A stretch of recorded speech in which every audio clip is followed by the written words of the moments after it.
The night smelled of burnt sugar and cold iron, the kind of sharp winter air that cuts into your lungs and reminds you how fragile everything really is.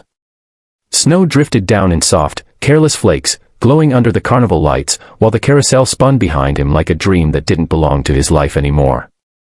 In that chaos of music and color, a single dad stood frozen, his heart pounding, as a small, trembling girl clung to his coat, lost, crying, and terrified. He didn't know it yet, but this moment, this single act of kindness, was about to collide with a world of unimaginable wealth, power, and a mother who had everything except the one thing that mattered most. Before the story pulls you any deeper, pause for just a moment. If you believe kindness still matters, if you believe second chances can change lives, please like this video, share it with someone who needs hope, comment your thoughts, and subscribe to Everyday Heroes. Stories like this exist because of people like you. Ethan Cole had learned how to survive quietly. After his wife passed away from an illness that came too fast and left too much behind, the world became smaller and harsher. Every choice revolved around his two daughters, Lily and Sophie, who were bundled beside him now, their small hands tucked into his worn gloves. He worked 2 jobs, fixed broken things for neighbors, and skipped meals without ever saying it out loud. The carnival was a rare gift, a promise he had made months ago, even though it meant counting coins twice and pretending not to worry about rent. He wanted his daughters to remember joy, not sacrifice. That was when he noticed the little girl standing alone near the fence, her cheeks red from crying, her white coat too thin for the cold. She looked younger than Sophie, lost in a sea of strangers who were too busy chasing lights and laughter to notice fear. Ethan hesitated, because life had taught him that stepping in often came with consequences, but then the girl looked up at him with eyes full of panic and hope tangled together. That look broke something open inside him. He knelt down, steadying his voice, guiding her gently away from the noise. The girl couldn't explain much, only fragments about her mom and bright lights and getting pulled away. Minutes stretched into nearly an hour as Ethan walked the carnival grounds with his daughters beside him, calling out softly, scanning every face. People passed, some glanced, most didn't stop. The cold seeped deeper, and doubt crept in. What if the mother never came?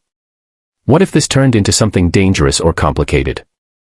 What if he made the wrong choice? But then, from the other end of the path, panic exploded into motion.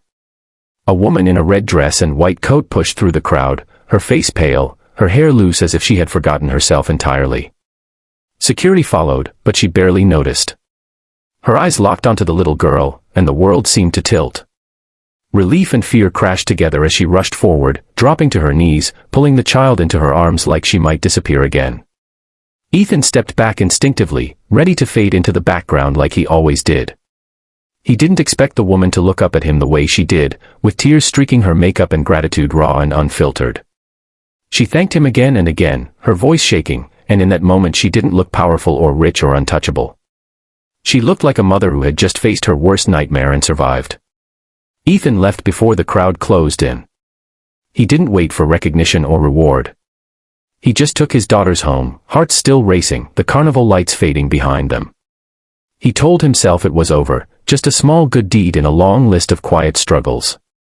That night, as his girls slept curled together for warmth, he sat at the kitchen table staring at overdue bills, wondering how kindness fit into a world that never seemed to give back. Hours later, his phone rang. The number was unfamiliar. He almost ignored it, assuming it was another reminder of what he couldn't afford.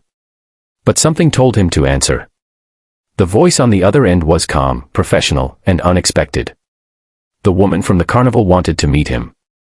Not to say thank you again, but because she needed to understand the men who had helped her daughter when no one else had. Ethan didn't know until later that she was one of the city's most powerful billionaires, a woman whose name appeared on buildings, charities, and headlines. To him, she was just a mother who had looked terrified in the snow.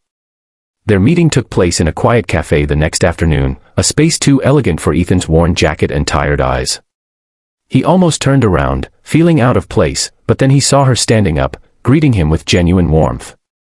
She listened as he spoke about his life, his daughters, his late wife, and the constant weight of choosing between necessities.